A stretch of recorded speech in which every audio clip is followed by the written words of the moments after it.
이번엔 진중권 전 동양대 교수의 생각은 국민과 달랐다. 팬데믹이 선언됐고 교회 집단 감염은 늘어났다. 초중 고 개학은 3차 연기됐다. 4월 6일 개학이다. 지난 7일 이재명 경기지사가 종교 집회를 전면 금지하는 긴급 명령을 검토 중이라고 발표하자 8일 진중권 전 동양대 교수는 자신의 페이스북을 통해 기독교 대다수 교회가 방역에 적극적으로 협조하고 있다고 했다. 이어 강제 조치는 교회의 반발을 불러외려 역효과만 낼 것이라고 주장했다. 이 지사를 겨냥해 포퓰리즘도 적당히 하라고 지적하기도 했다. 종교 집회를 금지하겠다는 발상은 방역이 아닌 정치라는 의미다.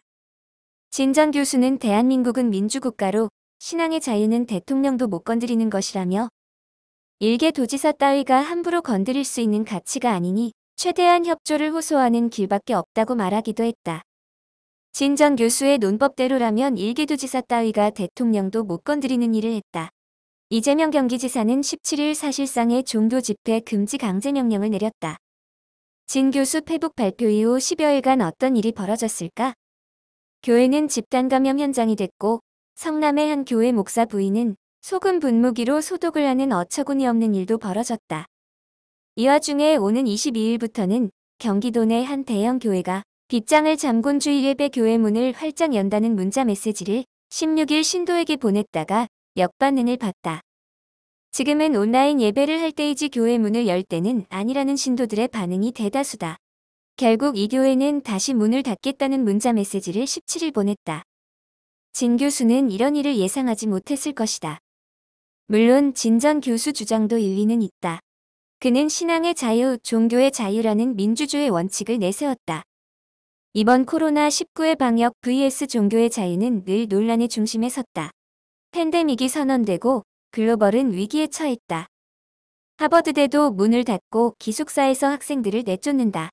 유럽은 말할 것도 없다. 이 지사 종교 집회 강제명령 근거는 감염법 49조이다.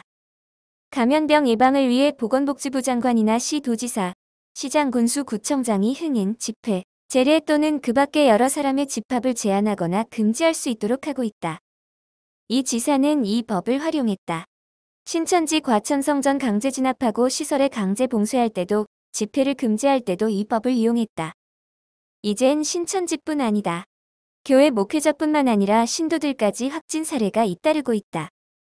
이 지사는 종교의 자유도 국민의 생명과 안전을 위해 제한할 수 있다며 코로나19로 인해 국민의 생명과 공동체의 안전이 위협받는 비상상황이므로 적극적이고 강력한 예방 조치가 불가피하다고 했다. 이 지사는 비난은 제가 감수하겠다고 했다. 이 지사가 코로나19 감염 예방 수칙을 준수하지 않고 주일 집회 예배를 실시한 교회 137곳을 대상으로 오는 29일까지 주일 예배 밀접 집회 제한 행정명령을 17일 발동했다. 지난 주말 성남 은희의 강 교회 등 교회를 중심으로 집단 감염이 발생했기 때문이다. 17일 0시 기준 경기도 내 확진자 수는 265명이다. 이 중 종교 집회를 통해 발생한 확진자는 총 71명으로 수원생명샘 교회 10명, 부천생명수 교회 15명, 성남 은희의 강 교회 46명 등 교회 예배를 통한 집단 감염은 증가 추세다. 하지만 늘 이재명은 외롭다. 조선시대 이순신이 떠오른다. 1597년 2월 26일 조정은 이순신을 압송해 의금부에 구속시켰다. 이순신이 파직된 죄목은 크게 세 가지였다. 첫째, 조정을 속이고 임금을 업신여긴 죄. 둘째, 적을 쫓아치지 아니하여 나라를 등진 죄. 셋째, 남의 공을 가로채고 남을 죄로 빠뜨린 한없이 방자하고 거리낌이 없는 죄이다. 선조는 법으로 보아 용서할 수 없는 죄인이므로 죽어 마땅하다고 하며 스스로 잘못했다는 말이 나오도록 국문하라는 지시를 내렸다. 이로 인해 이순신은 여러 차례 모진 고문을 당했다. 이때 판중추부사로 있던 정탁은 1298자로 된 상소문 신구차를 올려 이순신을 홀로 변호했다. 이 신구차로 이순신은 극형을 면하게 됐다.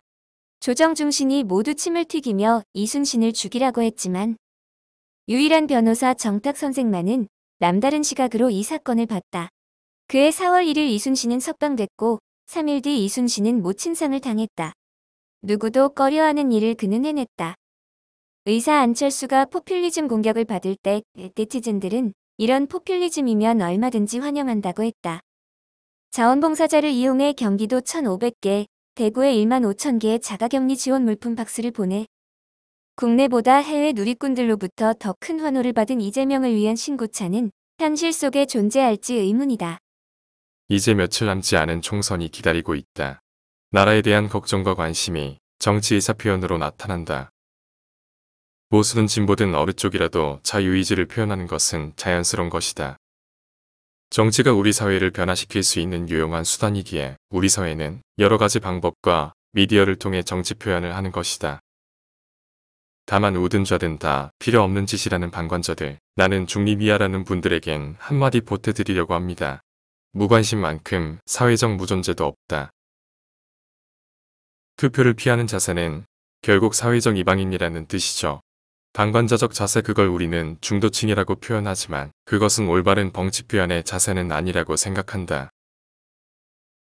저의 유튜브 논조에 대해 불편하신 분들은 또 그분들의 정치적인 자유인 것이고 그것을 자유스럽게 표현하는 것 역시 언론 자유의 의사이기 때문에 여전히 존중해야 할 가치라고 본다. 나의 존재의식자의 표현이기 때문이다. 모쪼록 이번 21대 총선에선 꼭 자유의지를 표현하시기 바란다. 기권은 사회일원으로서의 의무를 저버리는 것이다. 나의 존재의식자의 표현이기 때문이다. 지금까지 영상이 좋았다면 좋아요, 구독 부탁드립니다. 구독은 무료인 거 아시죠? 감사합니다. 입니다. 진실 추구에 대한 소시민의 정치평론에 대해 만족과 불만족을 떠나 자유스러운 의견 남겨주시면 취재하여 보도해드리겠습니다. 감사합니다. 오늘도 행복하세요.